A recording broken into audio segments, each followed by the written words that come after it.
Hello everybody, this is Zoe from No Safer Place, and today I am here talking about a book that I was so excited about.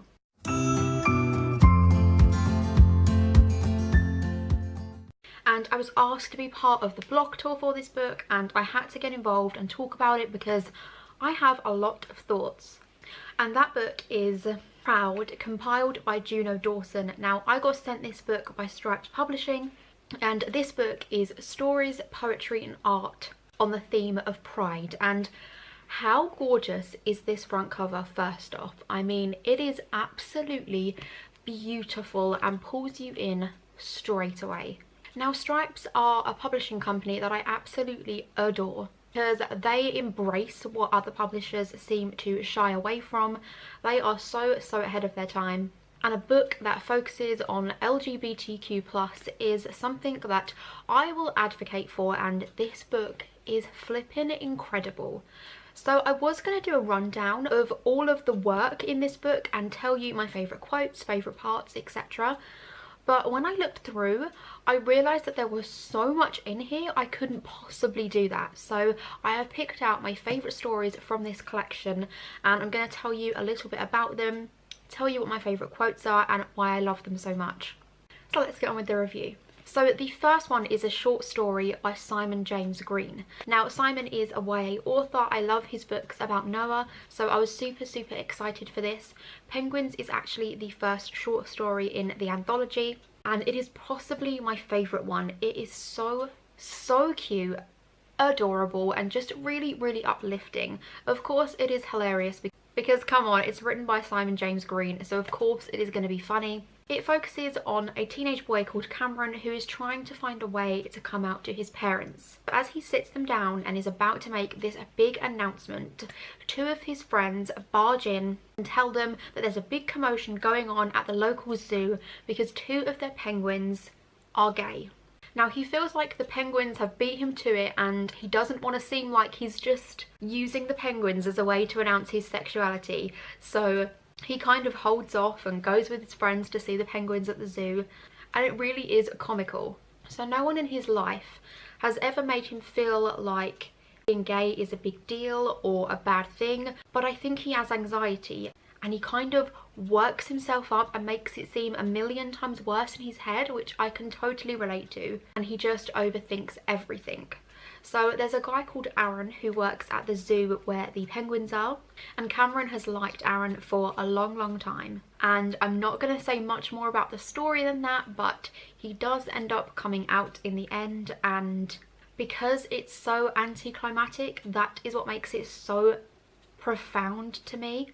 It is heartwarming, it's uplifting, it's hilarious, and most of all, it's accepting. And the way that Cameron's family and friends react is exactly the kind of world that I want to live in. I have a few quotes from this one. The first one is on page 36. I glance over at the crowd, most of whom are zooming their phones in on Kippy and Jingles, and can't help but wonder if this would happen to me if I ever got a boyfriend. Like, if I was sitting with him on a bench in the playground, would all the school gather around and film us just eating our sandwiches? Because I don't really want that. I'm not a circus act. Yet somehow this whole coming out thing, it's like a big ta-da, and I really don't want it to be. I just want to be me, and being me is just getting on with it. No fuss, you know? And the next quote is on page 52. This is only a really short one, but when I first read this, it made me get quite choked up. Reckon I'd like to be a penguin, I tell him. Especially one that's brave enough to just be themselves. I catch his eye, then look away. I've said too much. That story is just the cutest. Okay, so the next one I'm going to talk about is another short story called On the Run by Kay Staples. This one focuses on two teens that have won the lottery and they are on the run and have been reported missing. Now, we don't find out why until a little bit further on into the story, but I'm not going to spoil that part of the book. It is a boy that is unsure whether he wants to transition into a female. He knows that he likes wearing female clothes and makeup, but he's not sure if he wants to make the transition. One thing I love about this collection of stories is it doesn't just focus on LGBTQ+. So all of them include it, but they also tackle other issues such as mental health and poverty, all issues that are really important which aren't spoken enough about in YA. So in this particular story, the main guy really likes routine, and he does seem to have anxiety, and if any of his routine is changed, he really doesn't like it. He doesn't like not being sure of things.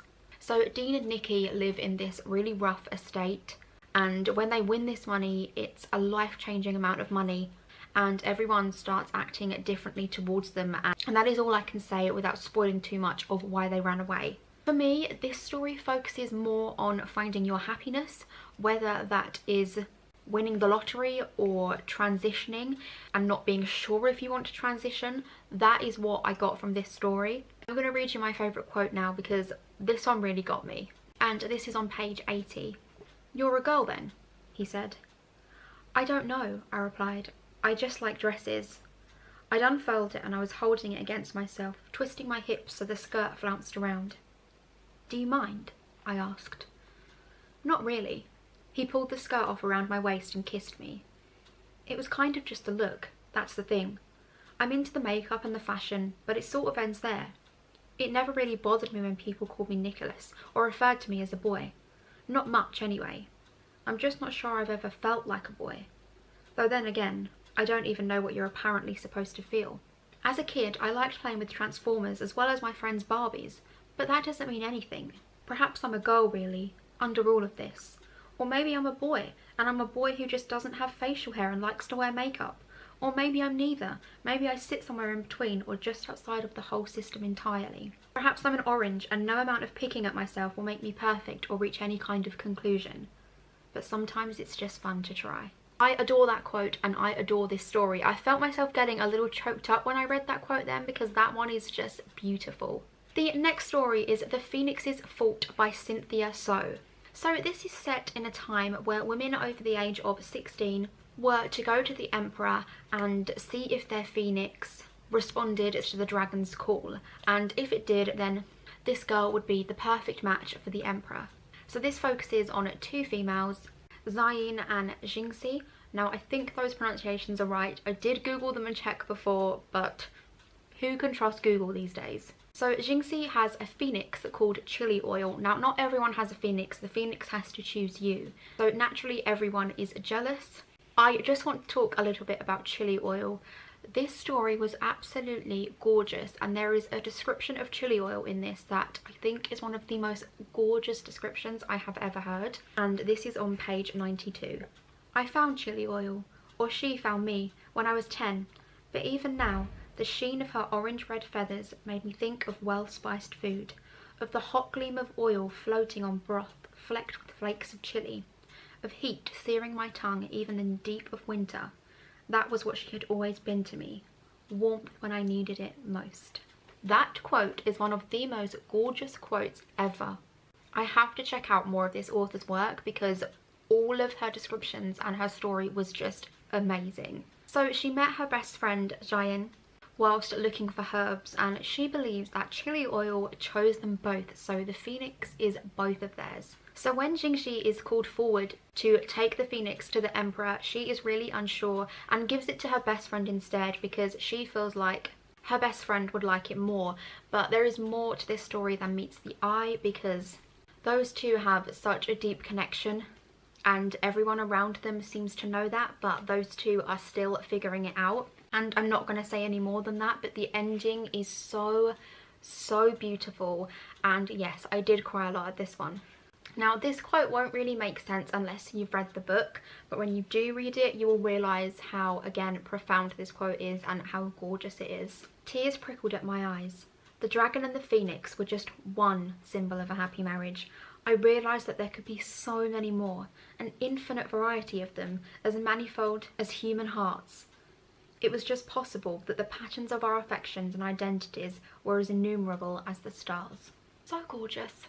There are so many other great ones that I wrote about, but honestly this video will be around half an hour if I talked about them. But another few of my favourites were The Instructor by Jess Valance, As the Philadelphia Queer Youth Choir Sings Katy Perry's Fireworks by David Levithan. Wow, that is a title and a half, but that one is absolutely gorgeous as well. I loved that. Honestly, they're all amazing. I could talk about them all for hours, so I would highly recommend this book. But the last one that I wanted to talk about was How to Come Out as Gay by Dean Atta. And this is the one that I want to read out. It's only a few pages long, it's more of a poem, and honestly, this is my favourite part of the entire book. Don't come out unless you want to. Don't come out for anyone else's sake. Don't come out because you think society expects you to. Come out for yourself. Come out to yourself. Shout, sing it, softly stutter. Correct those who say they knew before you did. That's not how sexuality works. It's yours to define. Being effeminate doesn't make you gay. Being sensitive doesn't make you gay. Being gay makes you gay. Be a bit gay. Be very gay. Be the glitter that shows up in unexpected places. Be typing on WhatsApp but leave them waiting. Throw a party for yourself but don't invite anyone else. Invite everyone to your party but show up late or not at all. If you're unhappy in the closet but afraid of what's outside, leave the door ajar and call out. If you're happy in the closet for the time being, play dress up until you find the right outfit. Don't worry, it's okay to say you're gay and later exchange it for something else that suits you, fits, feels better. Watch movies that make it seem a little less scary. Beautiful Thing, Moonlight. Be South East London Council Estate, a daytime dance floor, his head resting on your shoulder. Be South Beach, Miami, night of water and fire, your head resting on his shoulder.